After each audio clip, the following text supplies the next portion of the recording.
Hey guys, Condor here, and today we are back with another War Thunder video.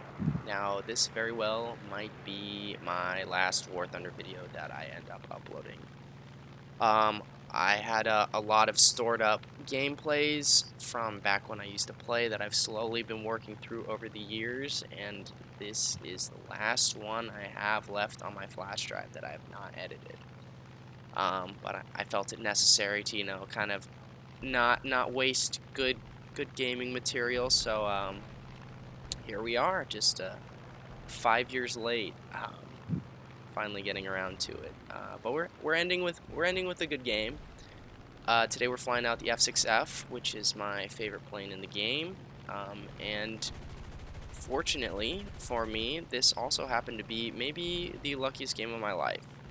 Starting off with a pretty easy kill on an oblivious BF-109 that was tunnel visioned on the bow fighter, quickly turned in to see that the rest of his teammates were pretty pissed about it. So I dodge an incoming volley from an F4 by the skin of my teeth, looping back on him just because he had a lot of energy coming out of that dive.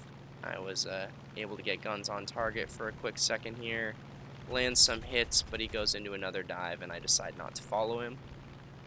Instead turning my attention to the P-47 to the top left corner.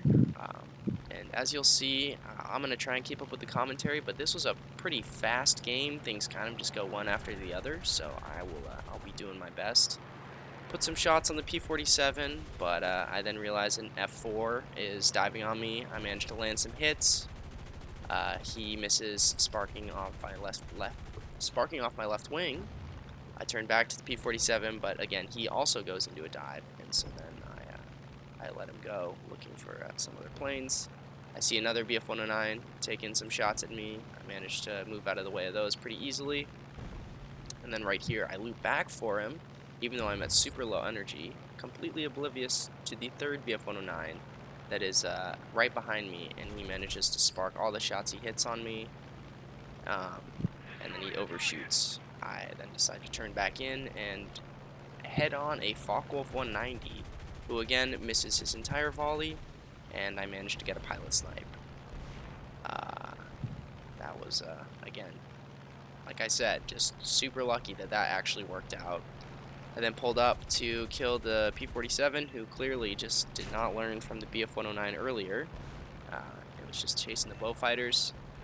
Another BF-109's on my tail. Again, he manages to spark and then miss another entire volley of cannon rounds.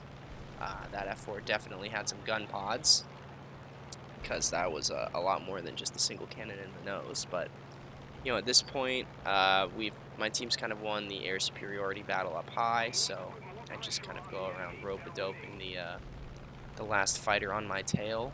But there's nothing you can really do at this point. I mean, there's 3 teammates on him, so I kind of decide to turn off and keep my altitude to see where the other people end up. And now that there's a little break in the action, we can talk about the plane a little bit. So this plane is my favorite for a number of reasons. First off, the name is badass. The engine sounds super fucking cool, and it's just it's just an American badass plane, dominated in the Pacific Theater. Looks cool. I don't know. It's a pretty heavy plane, so it can dive pretty well. It does lock up once you get up towards 600 kph, which you'll see right here when I decide to dive on this BF-109. It's got a pretty good turn radius. It can hold its own with a lot of German planes, especially some of the heavier Russian planes, but the Zeros and the Spitfires are obviously going to outturn you. It can roll alright in the dive because of the clipped wings, but it can't really compete with the Germans in that regard, especially not the Focke-Wulf. I love the armament. The 650 cals is iconic for the American fighters. It's like just enough to get the work done, but you still got a lot of ammo. Yeah, if you really use your flaps well, which I don't in this video, you can do some pretty serious maneuvers with this plane. Making up for all the sparks that I got earlier in the battle with that round right there. Just peppering the BF-109, but not getting any registered hits, it looked like. But at this point, he decides to dive away, obviously not wanting to turn fight me anymore because he knows I have a little bit of an advantage. But he also doesn't realize that because my plane is a flying brick, I can actually dive pretty fast as well. So I think he tries to do some maneuvers here, but I don't really know what he was aiming for. He kind of just puts himself up on a platter, and I'm able to set him on fire and move on to his teammates. Now, as you can see, at this point in the battle, it's kind of moved down low because everybody's dogfighting made them lose elevation, so I'm able to quickly turn on another BF-109, cutting the throttle, setting him on fire with some shots in the fuel tank, and then barely pulling out of the turn so that I get a nice, quick little double kill. Don't get those too often in realistic battles, so it's always fun.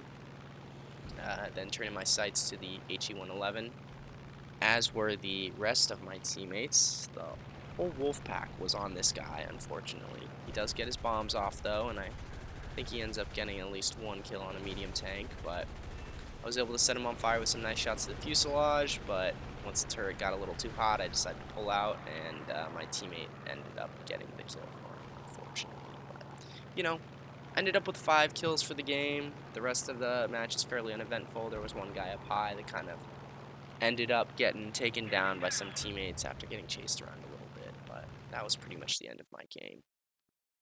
So with the time I have left, I just kind of want to tie things off in a nice, neat little bow. And just kind of, I don't know, get some closure with this game. As much as I don't play it anymore, this game really does like kind of means a lot to me. It got me through a pretty tough time in my life, and it was a consistent source of good times at a time when I wasn't doing too well outside of it. And so for that, I will always be thankful. I met some amazing people through my squadron from all around the world and all walks of life, and I definitely wouldn't trade the experiences and the times I had with those guys for anything. It definitely, like, as sappy as it sounds, this game definitely played somewhat of a role in kind of my development as a person. And so I don't know, it's kind of melancholy looking back on the whole thing and seeing how I've kind of moved on, but only fond memories. Only fond memories. I don't want to make any promises, but I might give it another crack in the future if I ever come back to it and see if I still got the skills that I used to have. But with that being said, I think I've pretty much said everything I need to. I'm glad I was able to end it with a pretty good battle with my favorite plane, and this has been the Condor, and I will see you later.